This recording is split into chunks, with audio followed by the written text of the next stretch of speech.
Students, तो हम लोग आज प्रॉफिट एंड लॉस का पार्ट 4 करेंगे। ठीक है, पार्ट 4 में हम लोग क्या पढ़ेंगे कि इस तरह के क्वेश्चन हम लोग पार्ट 4 में देखेंगे। ठीक है, पार्ट 4 में है हमारा प्रॉफिट एंड लॉस, लाभ और हानि। हमें उम्मीद है कि आप पहले के जितने भी क्लास है आप उसे बहुत अच्छे से देखे होंगे और मॉक टेस्ट भी आप लगा रहे होंगे। ठीक है, तो मॉक टेस्ट में आपको इस तरह के क्वेश्चन देखने को भी मिल रहे होंगे अगर आप मॉक टेस्ट लगा रहे होंगे तो, और आपका जो है वो धीरे धीरे जो आपका डाउट है वो क्लियर भी हो रहा होगा। जिस तरह जैसे जैसे हम चैप्टर में आगे बढ़ते जा रहे हैं उस तरह से आपका डाउट भी क्लियर हो जाएगा। ठीक है, तो हम लोगों ने पार्ट 3 तक कर लिया था लाभ और हानि का, आज हम पार्ट 4 करेंगे। इसके बाद हम लोग सिंपल इंटरेस्ट का क्वेश्चन पढ़ेंगे। सिंपल इंटरेस्ट हम लोग चैप्टर पढ़ेंगे, उसके बाद कंपाउंड इंटरेस्ट पढ़ेंगे, उसके बाद फिर और आगे का क्वेश्चन उसी तरह से हम पढ़ते जाएंगे। ठीक है, चलिए देखिए ये क्वेश्चन क्या कह रहा है। 15% के लाभ और 9% की हानि के बीच का अंतर 768 रुपये है।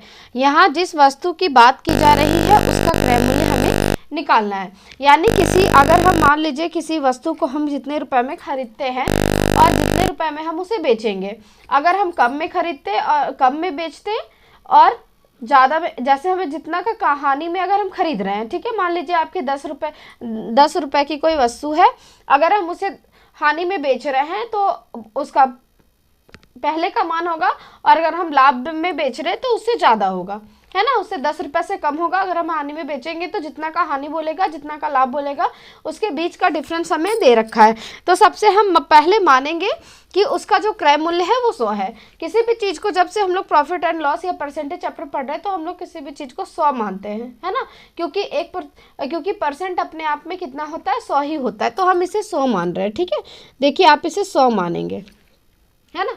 इसे हम 2 तरीके से आपको बताएंगे, दोनों तरीका आपको अच्छे से समझ में आएगा। इसे हम 100 मानेंगे और मान लीजिए ये 100 जो है वो इसका क्रय मूल्य है। ठीक है, 100 इसका क्रय मूल्य है। अब क्रय मूल्य में बोला है कि उसे 15% का लाभ हो रहा है, यानी 100 पे 15 का लाभ हो तो वो कितना हो जाएगा, 115। 100 पे 15 का लाभ हो तो 115 ही होगा ना। और बोल रहा है कि उसकी हानि जो है वो 9 की है, यानी 100 पे 9 का हानि, यानी कि 91। 100 पे इतना कहानी तो ये हो जाएगा 100%, ये हो गया 115% और ये हो गया 91%। अब ये जो है वो 15% अगर लाभ हो रहा है तो 115 में बेचेगा, और अगर 9% हानि हो रही है तो वो 91 में बेचेगा, है ना। तो इन दोनों का बोला है कि दोनों का अंतर, हानि और जो लाभ है, लाभ और हानि जो हो रही है उसके बीच का अंतर जो है वो 768 है। 768 है, लेकिन हमें यहाँ कितना लग रहा है वो बताइए। हमें यहाँ पे जो लग रहा है उन दोनों का अंतर कितना लग रहा है, तो ये हो जाएगा 4 और ये 2, यानी हमें तो अंतर लग रहा है 24% का। कितने का अंतर लग रहा है, 24% का। अब यही जो 24% की वैल्यू है यही हमारा दे रखा है 768 रुपये, यही हमारा 24% का वैल्यू दे रखा है। अब हमें 1% की वैल्यू निकालनी है, तो 1 का ये कितने बार में चला जाएगा, ये आपका कितने बार में जाएगा, 368 है ना, तो ये 3 बार में, 4 से पहले देते हैं, 4 छक 24 हो जाएगा। उसके बाद फिर 4 1 4, 3 4 9 36, फिर यहाँ पे 4 2 9 8, फिर हम देते हैं यहाँ पे 6 कम 6, फिर ये हो जाएगा 6 3 18, फिर ये 3 चौक 12, यानी 1 की वैल्यू हमारा 1% की वैल्यू कितना आ गया है, 34। तो 1% की वैल्यू हमारा 34 आ गया है, तो 100% की वैल्यू इसमें कितनी होगी, तो 100% की वैल्यू हो जाएगा हमारा 3400 रुपये, यानी इस वस्तु का जो क्रय मूल्य था वो हमारा 3400 रुपये था। ये क्वेश्चन आपको समझ में आ गया है, ये क्वेश्चन आपको समझ में आ गया। तो इस तरह ये परसेंटेज चैप्टर से ना, प्रॉफिट एंड लॉस, परसेंटेज, ये सबसे आसान क्वेश्चन पूछे जाते हैं, लेकिन ऐसा घुमा के पूछा जाता है कि बच्चे कैलकुलेशन में बस वो दिक्कत हो जाता है उनको, तो इसीलिए बच्चे को आता है लेकिन उसमें समय ज़्यादा लग जाता है, तो हम लोग शॉर्ट में करने के लिए भी बस हम लोग इसको बढ़ा रहे हैं, बाकी इसमें कोई रीज़न नहीं है। ठीक है, तो शॉर्ट में आप कैसे बनाएंगे कम समय में, तो इसलिए हम आपको बता रहे हैं। बाकी तो आप अगर कैलकुलेशन करना चाहो तो आप उससे भी निकाल सकते हो, है ना। लेकिन देखिए एक बार और हम इस चीज़ को समझाते हैं। क्या है इसका, 15% की लाभ और 9% की हानि के बीच का अंतर इतना है। तो हमने टोटल क्रय मूल्य को हमने 100 मान लिया है। अब हमने 100 माना है, तो 100 मानने के बाद अगर उसका 15% का लाभ हो रहा है तो 100 पे 15 का लाभ यानी 115, और अगर 100 पे 9 की हानि यानी कि 91। तो दोनों के बीच का अंतर हमें क्वेश्चन ही बता रहा है कि हानि के बीच का अंतर जो है वो इतना रुपए। तो हमने दोनों के बीच का अंतर देखा तो हमें 24% लग रहा है, लेकिन 24% की वैल्यू यहाँ पे 768 दे रखा है, तो एक की वैल्यू 34 आ गई। तो हमें 100% की वैल्यू चाहिए थी, जो कि हमारा 3400 रुपये आ गया। यानी इसका जो क्रय मूल्य है, जितना में उन्होंने खरीदा होगा उसका जो होगा वो 34% उसका प्राइस होगा। उस वस्तु का दाम उस वस्तु का दाम 3400 रुपये होगा। ठीक है, चलिए अब हम एक और क्वेश्चन देखते हैं इसी में।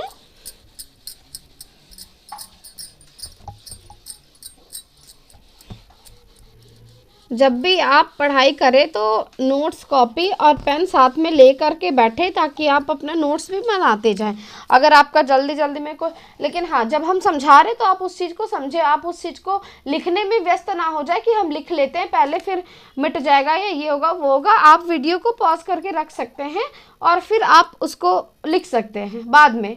लेकिन अभी जब आप उसे देख रहे हैं तो वीडियो को पहले जैसे हम बता रहे हैं, तो बीच में आपको रुकना नहीं है, आपको मेरे आवाज़ पे ध्यान देना है और बोर्ड की तरफ देखना है, ना कि आपको कॉपी में उस समय लिखना है, फिर आपको नहीं समझ में आएगी। ठीक है, देखिए इस क्वेश्चन को हम लोग चेंज करते हैं। ये क्वेश्चन क्या है, वैल्यू को चेंज कर देते हैं, वस्तु को, अच्छा यहाँ पे 15% लाभ ही रहने देते हैं, और ये 13% हानि हो रहा है। 15% लाभ हो रहा है और 13% हानि हो रहा है, और इसके बीच का अंतर आपको दिया है 63 रुपीज़ है इसके बीच का अंतर। तो हमें इसका क्रय मूल्य हमें निकालना है। अब देखिए इसका क्रय मूल्य फिर हम वही मानेंगे, क्रय मूल्य हम इसे 100 मान लेते हैं, है ना। आप इसे अपने से करके देखो, जब आप लिख रहे होगे ना तो आप इस क्वेश्चन को अपने से कॉपी में करके देखो। आप जो हम बता रहे हैं उसे मत लिखना, पहले आप क्वेश्चन उतारो फिर आप कॉपी में करके देखो। अगर वो आपसे बन जा रही है तो फिर आप मैच कर लो, और नहीं बन रही है तो फिर आप उसे एक बार वीडियो में देख लो, फिर से आप उसे रिपीट करना, फिर से आप उसे इस तरह के दूसरे क्वेश्चन बनाना। ठीक है, तब अच्छे से समझ में आएगी। देखिए हमने मान लिया ये 100% जो है वो इसका क्रय मूल्य हमें दे दिया है। अब क्या बोला है, 15% का लाभ, यानी 100 पे 15 का लाभ यानी कितना हो गया 115%, और 100 पे 13 की हानि यानी ये हो जाएगा 87%। यही होगा ना। अब दोनों के बीच का अंतर कितना हो गया है, दोनों के बीच का अंतर हो जाएगा, ये माइनस करेंगे तो 28, यानी 28% जो है वो इसके बीच का अंतर है। अब क्या 28% जो दे रखा है वो किसकी वैल्यू है, वो इसकी वैल्यू क्या है 63, यानी दोनों के बीच का अंतर तो यही है, तो इसकी वैल्यू हो गई आपका 63। अब 63 में क्या है वो देखिए, यहाँ 1% की वैल्यू अगर हम निकालें तो 1% की वैल्यू कैसे निकालेंगे, 63 और ये बाई 28। यहाँ पे भी आप डायरेक्ट भी यहाँ पे काट सकते हैं, ऐसे भी कर सकते हैं। देखिए 7 से अगर हम काटें तो 7 4 जा 28 और 7 9 जा 63, ये हो जाएगा। उसके बाद आपका ये 9 आ गया और नीचे में आपका 1 हो गया। अब ये हमें कितने की वैल्यू चाहिए, हमें 100% की वैल्यू चाहिए। तो इससे हमें क्या करना होगा, 100 से हम इसे गुना कर देंगे। तो 100 से गुना करेंगे तो ये कितना आ जाएगा 25। अब 25 नवा कितना होता है, 25 नवा कितना होता है 225। ये आपका रुपीज़ में ये आपका आंसर आ गया। ठीक है, तो आपको इस तरह के क्वेश्चन में घबराने की ज़रूरत नहीं है, ये बहुत आसान ये क्वेश्चन होता है। आप इस तरह के क्वेश्चन को एक दो और कर लेंगे तो आपका डाउट पूरा क्लियर हो जाएगा और आप अच्छे से बना भी पाएंगे। बस हमें कुछ नहीं करना है, हमें क्रय मूल्य को 100 मान लेना है, जितना लाभ बोलेगा उतना बढ़ा देंगे, जितना हानि बोलेगा उतना घटा देंगे, दोनों के बीच का अंतर देगा उसका अंतर हम निकालेंगे, और फिर उसका अंतर निकालने के बाद 1% की वैल्यू निकालेंगे, और 1% की वैल्यू निकालने के बाद फिर हम उसका क्या करेंगे, उसमें हम 100% की वैल्यू उसके बाद हम निकाल देंगे। ठीक है, चलिए ये क्वेश्चन को हम यही ख़त्म करते हैं। अब हम फिर एक नए क्वेश्चन पढ़ते हैं, इससे डिफरेंट क्वेश्चन। ये तो हम लोगों ने इसका 2 क्वेश्चन कर लिया है, अब हम लोग इससे एक अलग क्वेश्चन पढ़ते हैं। ठीक है,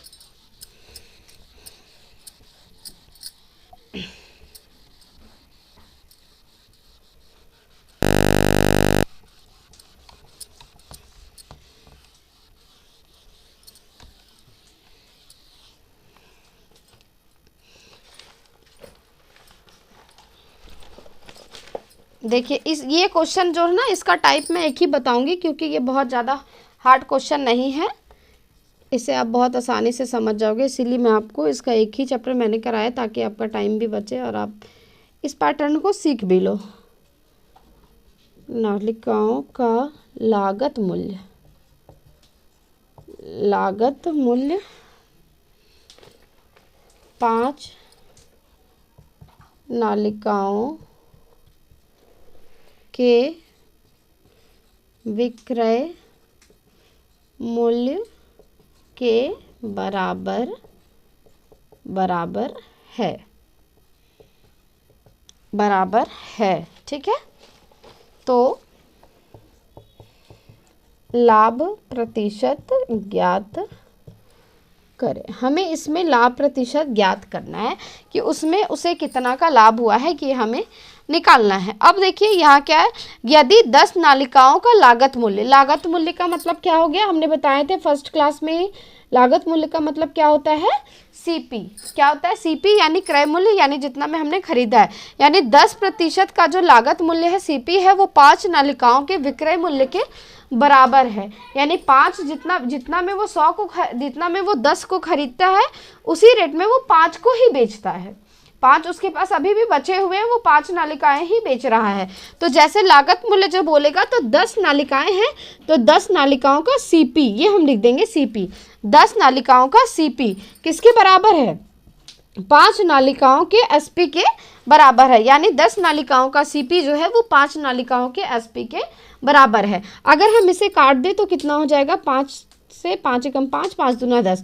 अगर हम इसे क्रॉस मल्टीप्लाई करें तो क्रॉस मल्टीप्लाई तो आपको आता ही होगा, ये सब बेसिक चीज़ें आपको पता होना चाहिए अगर आप कंपटीशन के एग्जाम की तैयारी कर रहे हो तो। ठीक है, ये सीपी आ गया इधर, ये क्रॉस में आ गया, नीचे आ गया, तो यहाँ पे बच गया 1 और ये हो गया 2, यही आ गया ना हमारा। यानी सीपी जो है वो हमारा 1 है और एसपी हमारा 2 है। यानी एक के सामान को हम 2 में बेच रहे हैं तो हमें लाभ कितना का हो रहा है, हमें लाभ कितना का हो रहा है, यहाँ पे 1 का लाभ हो रहा है ना, लाभ हमें 1 का हो रहा है। और 1 का लाभ किस पे हो रहा है, तो सीपी पे हो रहा है, सीपी पे हो रहा है, यानी सीपी हमारा कितना है, 1 है। यानी 1 का लाभ अगर हमें 1 पे हो रहा है तो 100 पे कितना होगा, तो 100 पे हमारा ये 100%, यानी हमें पूरा का पूरा 100% हमें क्या हो रहा है, लाभ हो रहा है। यानी पूरा जितना में हम खरीदे थे उतना, अगर हम 10 रुपये में खरीदे थे तो हमें डायरेक्ट 20 रुपये हो रहा है, मतलब सीधा डबल। ठीक है, तो वो यानी 10 हमारा जो है वो 100% है और फिर हमें 100% का लाभ हो रहा है तो उसकी वैल्यू 20 हो जाएगी, है ना। तो उसी तरह से है यहाँ पे, ये क्वेश्चन आपको समझ में आ गया। अगर आप इसी तरह के क्वेश्चन को देखना चाहें तो आप इसे यहाँ पे चेंज भी कर सकते हैं। जैसे आप मान लीजिए कि यहाँ पे 25 नालिकाओं का लागत मूल्य, यहाँ पे मान लीजिए 10 है। ठीक है, 25 नालिकाओं का लागत मूल्य 10 नालिकाओं के लागत मूल्य के बराबर है। तो इस क्वेश्चन को हम चेंज कर देते हैं। जैसे 25 नालिकाओं का लागत मूल्य यानी सीपी हो गया, ये आपको दिखाई दे रहा है, या हम उधर लिख दें, एक मिनट हम उधर ही लिख देते हैं। ठीक है, हमने क्वेश्चन को चेंज किया है। अब देखिए यहाँ पे हम आपको कैसे, क्योंकि इस पैटर्न में हमने एक ही क्वेश्चन लिया था ताकि आपको ये ज़्यादा हार्ड क्वेश्चन नहीं है तो इसमें मैं ज़्यादा टाइम भी इसलिए नहीं दे रही थी, लेकिन मैं आपको फिर से एक और क्वेश्चन चेंज करके बता रही हूँ। 25 नालिकाओं का लागत मूल्य 10 नालिकाओं के विक्रय मूल्य के बराबर है। तो जिसका लागत मूल्य बोलेगा उसका हम लोग लिखेंगे लागत मूल्य, यानी सीपी किसके बराबर है, तो 10 नालिकाओं के एसपी के ये बराबर है। तो ये एसपी के बराबर है। अब इसे हम काट देंगे 5 से, यहाँ पे कुछ भी वैल्यू हो सकती है, जरूरी नहीं है कि यही हो। 5 से काटेंगे तो 25 और ये 2, यानी सीपी जो है वो हमारा, और ये एसपी आ गया है ना, ये एसपी है, इधर रह जाएगा ये 2, ये इधर था तो ये आ जाएगा नीचे। यानी सीपी हमारा 2 है और एसपी हमारा 5 है, यानी 2 के सामान को हम 5 में बेच रहे हैं। तो हमें लाभ कितने का हो रहा है, 3 का हो रहा है। 3 का लाभ कितने पे हो रहा है, 2 पे हो रहा है, तो 100 पे कितना का लाभ होगा, यानी इसे अगर हम काट दें तो 50 और 50 दिया 50 दिया कितना हो जाएगा, 150। यानी हमें कितने का लाभ हो रहा है, यानी डबल से भी हमें ज़्यादा का लाभ हो रहा है, यानी दोगुना से भी ज़्यादा का लाभ हमें हो रहा है, यानी 150% का हमें इसमें लाभ हो रहा है। यहाँ तक कोई दिक्कत है, यहाँ तो आप समझ में ही आ रहा होगा कि 2 का डबल 4 हो गया और फिर 2 का आधा, यानी हमें कितना का हो रहा है, हमें 2.5 गुना ज़्यादा का वो हो रहा है ना, 1.5 गुना ज़्यादा हमें प्रॉफिट मिल रहा है। समझ में आ रहा है आपको? तो ये हमारा आ गया। इस तरह के क्वेश्चन को हम ऐसे ही सॉल्व करेंगे। इस क्वेश्चन में मैंने एक ही क्वेश्चन लिया था, फिर भी मैंने दूसरा क्वेश्चन करवा दिया, तो आपको इसमें कोई कंफ्यूजन नहीं होना चाहिए। अब हम लोग एक नया पैटर्न सीखते हैं, ठीक है। एक नया क्वेश्चन फिर अब हम लाते हैं, उसमें हम लोग फिर 3-4 क्वेश्चन लगभग करेंगे।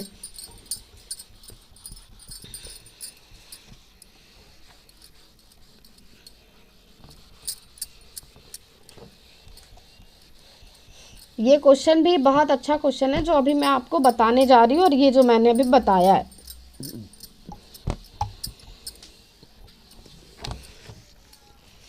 देखिए क्वेश्चन क्या है, 25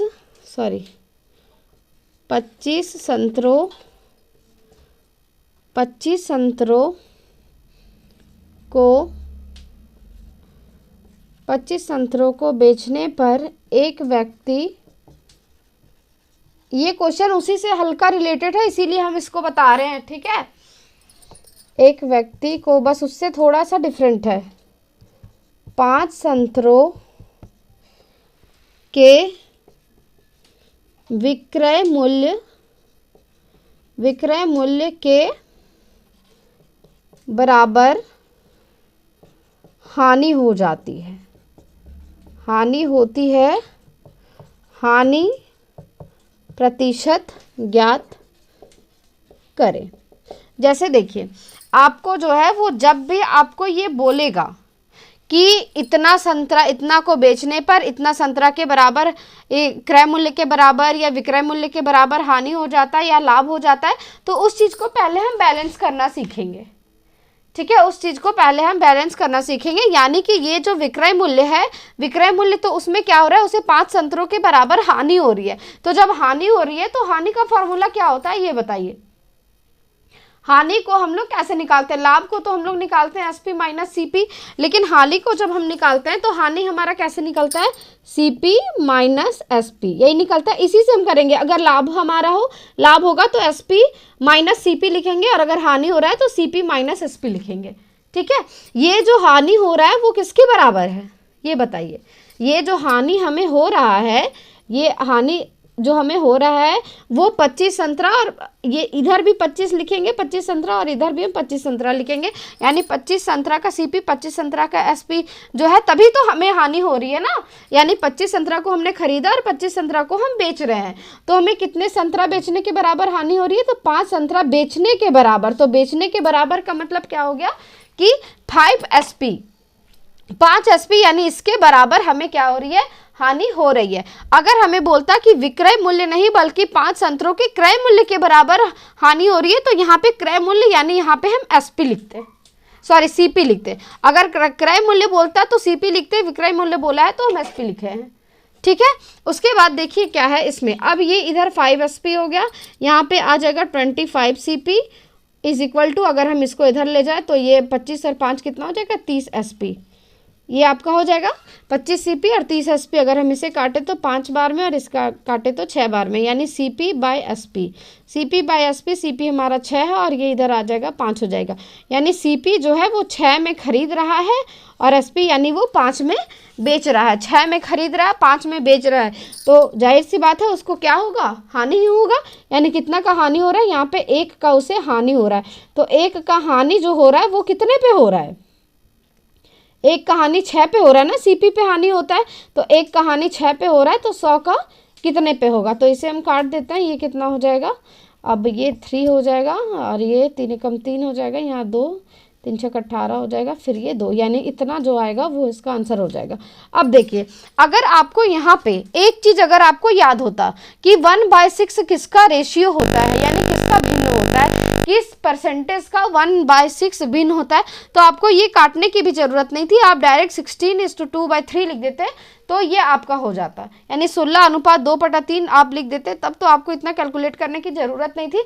बस अब जान गए 1/6 आ गया, यानी इसका आंसर 16:2/3 आएगा, जो हमने सबसे पहले हमने परसेंटेज चैप्टर में करवाया था, है ना। वही चीज आपको याद करना था, इसीलिए हम आपको बार बार कह रहे थे कि इस चीज को आप हमेशा याद रखो। और हमेशा याद रखने से आपको क्या होगा कि आप इस चीज़ को कहीं भी आपके क्वेश्चन के बीच में अगर ये चीज़ आपको मिल जाए तो आप इस चीज़ को आसानी से कर लोगे, फिर आपको इतना कैलकुलेट करने की ज़रूरत नहीं। इसमें भले जितना भी टाइम लगे, आपको 4 से 5 सेकंड तो लग ही जाता है। तो आज वीडियो ज़्यादा लंबा हो रहा है, इसलिए आज हम इसका एक ही क्वेश्चन बताते हैं, फिर हम इसका कल 1 या 2 क्वेश्चन कल हम करेंगे। ठीक है, आज हम क्वेश्चन को यही समाप्त करते हैं। तो हमें उम्मीद है कि आप अच्छे से पढ़ाई कर रहे होगे, और अगर आप हमारे चैनल पर नए हैं तो एक लाइक सब्सक्राइब ज़रूर करें और एक कमेंट भी करें। ठीक है।